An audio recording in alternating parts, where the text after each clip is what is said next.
This week on Culture Q, the LGBTQ artist to add to your playlist. Playboy goes gay. Plus, we get to know the comedic hosts of the Queer X Awards. It's Andy Lalwani here. And I'm Shira Lazar. This is Culture Q. And here are some of the highlights this week in queer culture.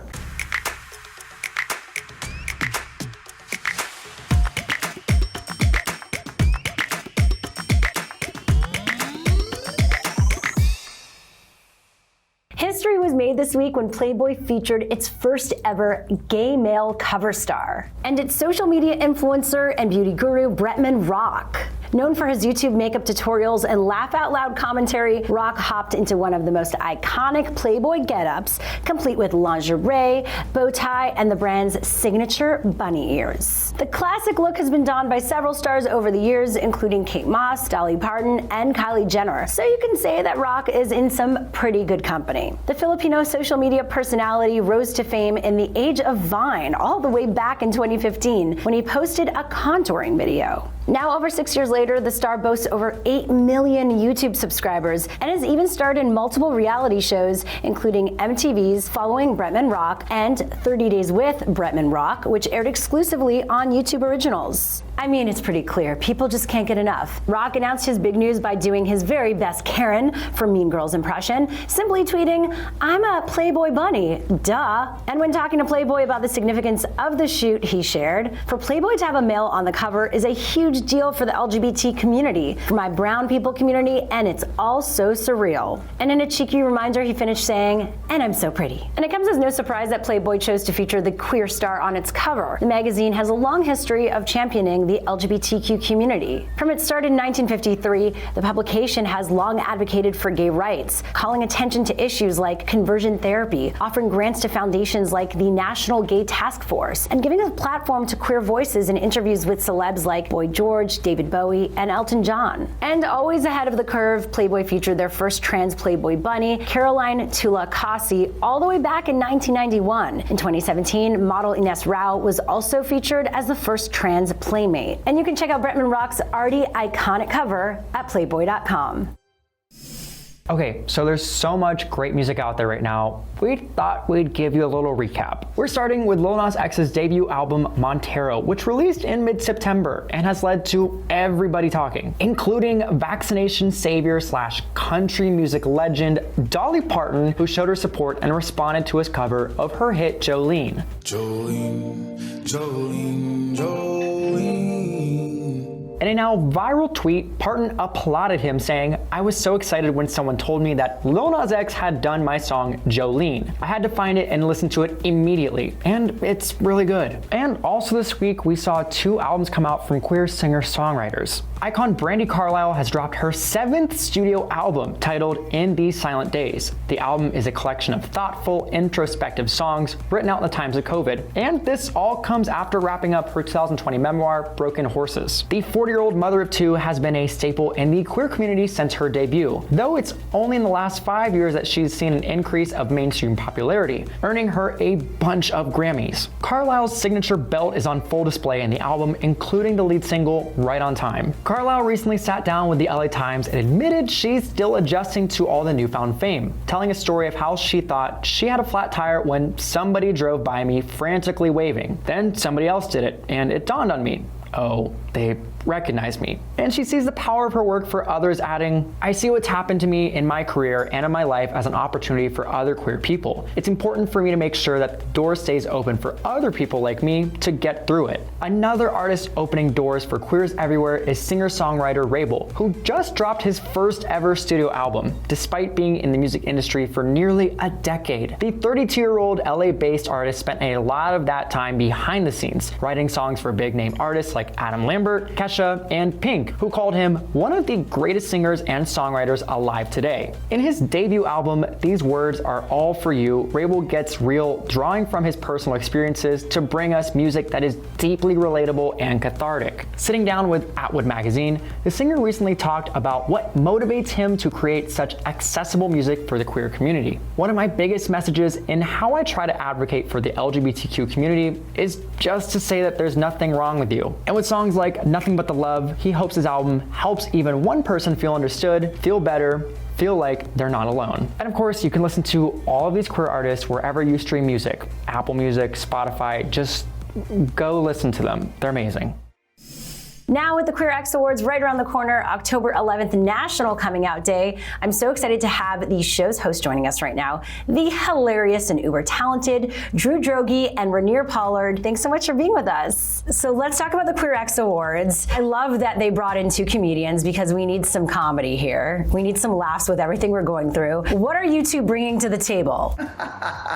This is like every one of my first dates. Like, what can you do for me? Yeah, tell me about yourself. And I'm like, well, I love getting to do this with another comedian because like a lot of times when you're the one comedian and you're put with like straight person, you know, it's sort of going like, it's tough, you know? And so we got to play together a lot and I felt more relaxed in that way, you know, and we were able to be hosts, but also, you know, be colleagues and have a great time at the same time and sort of give that energy towards the awards and just, you know, felt more queer that way. And especially after COVID, such a long time being away from people, it's so lovely to collaborate. And I have to just jump on what Drew just said, because my favorite way to be queer is with another guy. No, that's so true. You know, it is like you just finish each other's sentences. And I think we've watched a lot of award shows all of our lives that are a little bit stiff and a little bit like, you know, when the Oscar goes to, and this feels way more like a party. Having Rainier there definitely helped. For sure. It's a lot of fun, but you also feel a lot of weight on your shoulders. Like, I didn't grow up having awards like this. There was not an internet. You know, we want to provide a really casual, fun night, but we also want to carry with it the power of like, you know, honoring the diversity within our community, that gay doesn't just look like one thing. We have a lot of different sizes and shapes, and I'm very proud to, you know, be a part of this. I want to do my community proud whenever I'm representing us. I'm someone that has got to see Drew on TV for some years. Okay, so he's been someone to look up to. So I was like, let me get next to him and not embarrass myself. That is number one priority right now. I'm a huge fan of yours, and so when they told me that you were going to do this, I was like, oh. I feel like you're third wheel right now. I'm just like, yes, I love the love. It's so amazing. What were some of the highlights? What are you most excited for to bring the audience? There's all kinds of magic and mayhem. There's also an incredible musical performance by Al Sace. Even as a comic, we've toned it down. We said some real truths in there, and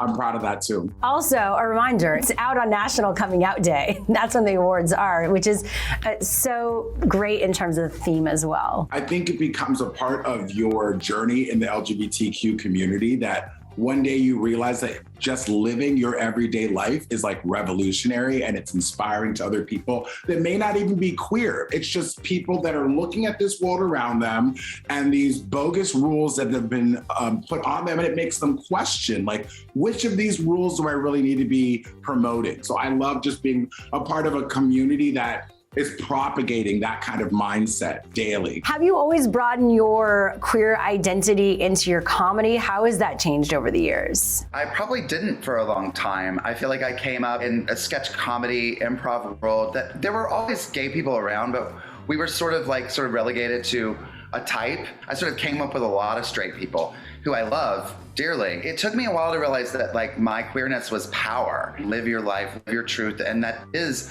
a beautiful thing that we can't be afraid of. So why should people watch the Queer X Awards this year? Well, you're gonna get performances no other. I also have to say there's a great performance by Mila Jam. There are these two idiots that are, you know, trying to hold things together in between champagne and lunacy. And I wanna just make very clear, I'm not this much, like, I don't have this much clothes on the whole time. Like, okay. The boobies are out, the chesticles, I make them dance for you. There's other body parts I'm showing. OMG, my face hurts from laughing after talking to those two. Remember, you can check out the Queer X Awards at 8 p.m. Eastern on October 11th, National Coming Out Day on Revry.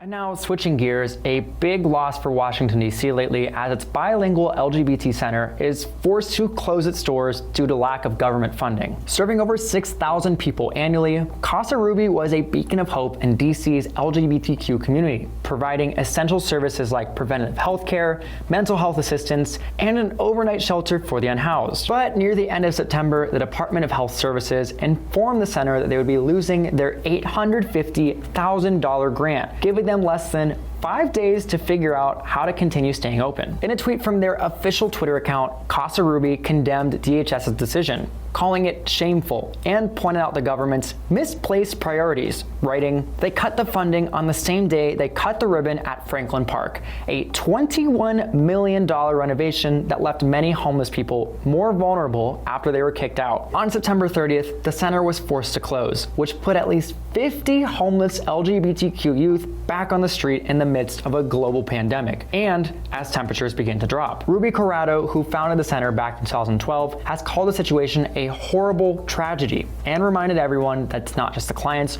who are suffering from this decision. This is also a terrible loss of 30 jobs that will impact the lives of trans and gender non-binary and other employees who now may face homelessness themselves. The team launched a GoFundMe just last week to help them continue to offer life-saving services to those in need. The GoFundMe page reads, "Between tears and pain, we pledge to fight this injustice together." And of course, being a DC native, this story is very important to me. And if you want to make a difference and help out, go make a donation at Casa Ruby's GoFundMe page today. Now let's check out some LGBTQ news around the world. And guess what? It involves some positive news. Thank God.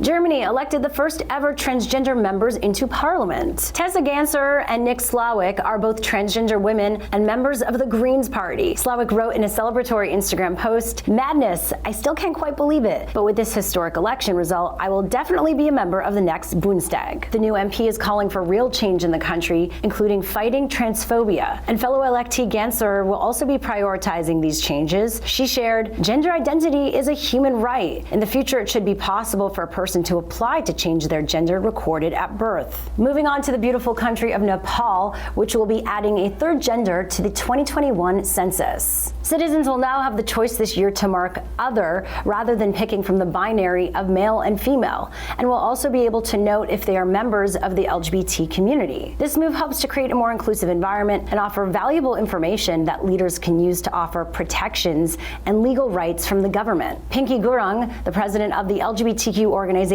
Blue Diamond Society, spoke with AFP saying this, "When there's data after the census, we can use it as evidence to lobby for our rights. We can make demands in proportion to our size of the population." And that population is an estimated 900,000 people who could benefit from this game-changing move. Meanwhile, China continues to be China. The South China Morning Post reported that a state-supported video game association is going to unveil new content restrictions, banning any games featuring gay male relationships and any characters presenting as effeminate, stating this, "If regulators can't tell the character's gender immediately, the setting of the characters could be considered problematic and red flags will be raised." And with so little queer representation in gaming as it is, this move and others recently implemented could be detrimental and dangerous. Okay, well, ending on a high note in the UK. After over 2 years of promising to ban conversion therapy, Parliament released a detailed report of how the ban could be put into effect quickly and without loopholes. Nick Herbert, appointed by Prime Minister Boris Johnson as a special envoy for queer rights and advocacy, tweeted his support of the report, reiterating this, "I know the government remains committed, as set out in the Queen's speech, to bringing forward legislation next spring to ensure that the abhorrent practice of conversion therapy will be banned." Well, let's hope by spring 2022 that the UK will be a lot safer for our queer brothers and sisters. And that's what's happening in queer news around the globe. Homecoming is upon us, and one Orlando teen is making headlines, not only for being voted the first in their city to be the homecoming queen, but the first trans homecoming queen in the state. 17-year-old Evan spoke to the local news station WESH about what her win means to her, saying, "It made me feel like I actually belonged." She went on to say she had some doubts, hoping it was not just like a joke. She thought, "What if they were just doing this to laugh at me?" But the student body was in overwhelming support of her reign, especially her homecoming king, who she shares made me feel like any other girl. And honestly, it's really great to see, but her story is not the only one that's making waves. The University of Oklahoma made their homecoming a gender-neutral event this year, voting 2 males to lead their homecoming court, 1 gay and 1 straight, getting rid of the king and queen titles altogether. And over in Georgia, gay teen Brandon Allen just accepted his homecoming crown and bouquet while wearing a sequined gown, winning the support of classmates and faculty alike. Well, I just love that. And it's really important too. Seeing people like you around you creates great representation and can also save lives. Definitely. So congrats to all the new queer royalty out there. And on that note, we're wrapping up the show today. I'm Shira Lazar. Thank you so much for hanging out with us this week. And it's Andy Lalwani signing off. Be sure to catch Culture Q each Thursday at 8 p.m. Eastern or on demand whenever it's convenient for you. We'll catch you soon.